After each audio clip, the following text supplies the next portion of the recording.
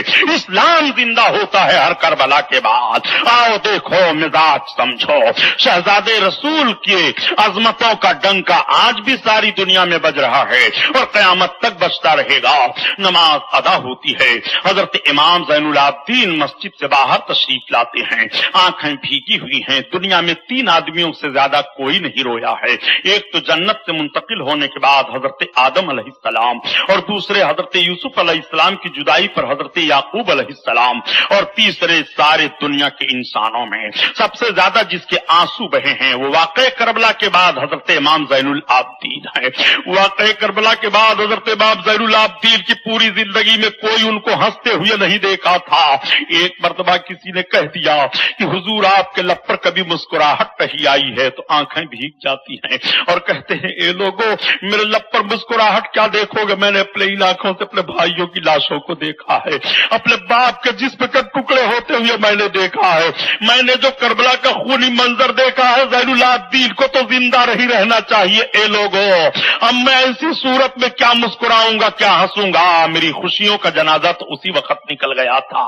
یہ حضرت امام زین العابدین رضی اللہ تعالیٰ عنہ ہیں، دمشق کے جامع مسجد سے نکلتے ہیں، لوگوں کی آنکھیں بھیگی ہوئی ہیں، کوئی قدم دوڑ کر کے چوم رہا ہے، کوئی ہاتھ کا بوسہ لے رہا ہے، کوئی یزید پر لان تان کر رہا ہے۔ امام زین العابدین اور آپ کے تمام جو پھوپھی جان اور دوسرے بچے کچے کربلا سے جو لوگ تھے جہاں ٹھہرے تھے وہاں آپ کو پہنچا دیا جاتا ہے۔ اب یزید اپنی مجلس شورا بلاتا ہے اور بلانے کے بعد رائے پاس کرتا ہے کہ ان کے ساتھ کیا کیا جائے۔ یہ رائے طے ہوئی کہ ان سب کو مدینہ طیبہ واپس بھیج دیا جائے۔ چنانچہ 20 آدمیوں کا قافلہ تیار کیا جاتا ہے اور 20 آدمیوں کا قافلہ تیار کرنے کے بعد نعمان بن بشیر کی قیادت میں اس قافلے کو دے دیا جاتا ہے۔ نعمان بن بشیر بڑے ہی محب اہل بیت تھے اور احترام کرتے تھے، راستوں سے واقف تھے، ان کی ذمہ داری سونپ دی جاتی ہے۔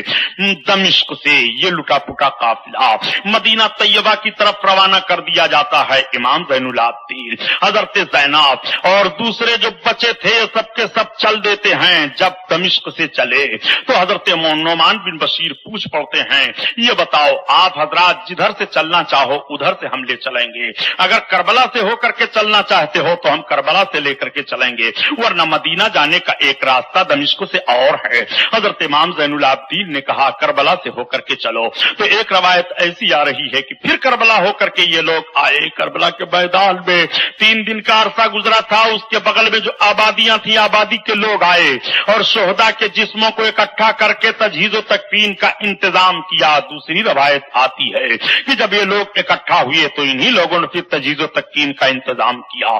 اللہ عالم بالثواب۔ جب کربلا کا وہ میدان پھر نگاہوں کے سامنے آتا ہے تو آہوزاری کرنے لگتے ہیں حضرت زینب نے کربلا کے خاک کو اپنے ہاتھ میں لے کر کے آسمان کی طرف اڑا دیا۔ اے خاک گواہ رہنا، میرا بھائی تیرے ہی اوپر خاک و خون میں تڑپا ہے۔ اے میرے پروردگار، قیامت کے دن میرے بھائی کے خون کے صدقے میں نانا کے امتیوں کی مغفرت فرما دینا۔ اب بھی فاطمہ کی بیٹی مغفرت کی دعا مانگ رہی ہے، اب بھی فاطمہ کی بیٹی بخشش کی دعائیں مانگ رہی ہے۔ ایسا کون ہوگا جو صبر و شکر کا دامن نہ چھوڑے اور مصیبتوں کے پہاڑ توڑ دیے جا رہے ہوں پھر بھی وہ بخشش کی دعا مانگتی رہے۔ واقعی یہ حسین کی بہن ہی کا حق ہے، یہ فاطمہ ہی کی بیٹی کا حق ہے، یہ نبی کے گھرانے ہی کا حق ہے۔ اسی لیے تو اعلیٰ حضرات عظیم البرکت فرماتے ہیں نبی کے گھرانے والوں کو تم دیکھو گے کیا، نبی کے گھرانے والوں کی عظمت کا حال پوچھو گے کیا، نبی کے گھرانے والوں کا معاملہ تم سمجھو گے کیا؟ خدا کی قسم ان کا حال تو یہ ہے کہ جدھر ان کی نگاہیں اٹھ جاتی ہیں کائنات پلٹ جایا کرتی ہے، جس پر یہ نگاہیں شفقت ڈال دیا کرتے ہیں تقدیر بدل جایا کرتی ہے۔ انہی کے دامن کرم سے تو ساری دنیا کے لیے بھلائیاں ہیں، انہی کے دامن کرم میں لپٹنے سے تو روزیوں کی میں کشادگی ہوتی ہے، انہی کے دامن کرم میں لپٹنے سے تو زندگی کی بہاریں حاصل ہو جاتی ہیں، انہی کے دامن کرم میں لپٹنے سے تو عرفان کی منزل حاصل ہو جایا کرتی ہے، انہی کے دامن کرم میں لپٹنے سے گناہوں کے معافی کا پروانہ مل جایا کرتا ہے۔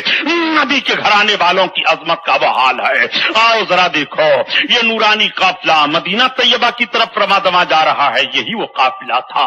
جب قافلہ آیا آیا تھا تو کس شان سے آیا تھا، اور یہی قافلہ جا رہا ہے تو علی اکبر نہیں ہے، یہی قافلہ جا رہا ہے تو علی اصغر نہیں ہے، یہی قافلہ جا رہا ہے تو قاسم نہیں ہے، یہی قافلہ جا رہا ہے تو حبیب ابن مظاہر نہیں ہے، یہی قافلہ جا رہا ہے تو مسلم ابن اوسجا نہیں ہے، یہی قافلہ جا رہا ہے تو ظہیر ابن قیم نہیں ہے، یہی قافلہ جا رہا ہے تو عباس علم بردار نہیں ہے، یہی قافلہ جا رہا ہے تو عثمان ابن عقیل نہیں ہے، یہی قافلہ جا رہا ہے تو عبداللہ ابن عقیل نہیں ہے، یہی قافلہ جا رہا ہے تو عبد الرحمن ابن عقیل نہیں ہے، یہی قافلہ جا رہا ہے تو یہ شہسوار آنا جنات نہیں ہے۔ قافلے میں سونا قافلہ چلا جا رہا ہے، روتا ہوا قافلہ چلا جا رہا ہے، یہ قافلہ غم و اندوہ کا پہاڑ بنتا ہوا چلا جا رہا ہے۔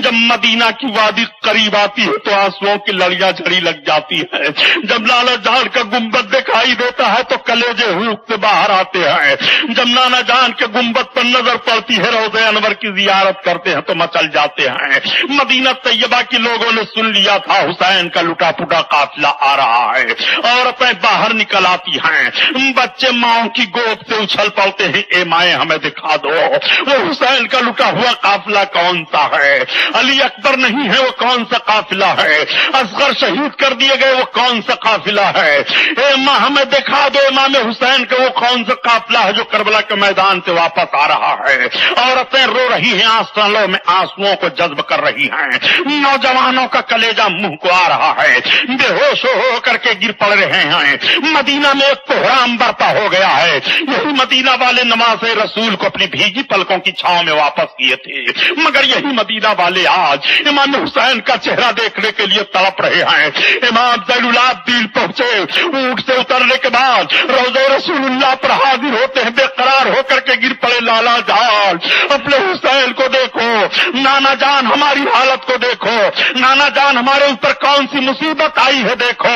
حضرت زینب رضی اللہ تعالیٰ عنہا کھڑی ہو جاتی ہے، اے نانا آپ کے نواسے پر کیا مصیبت گزری ہے آپ دیکھتے رہے ہوں گے۔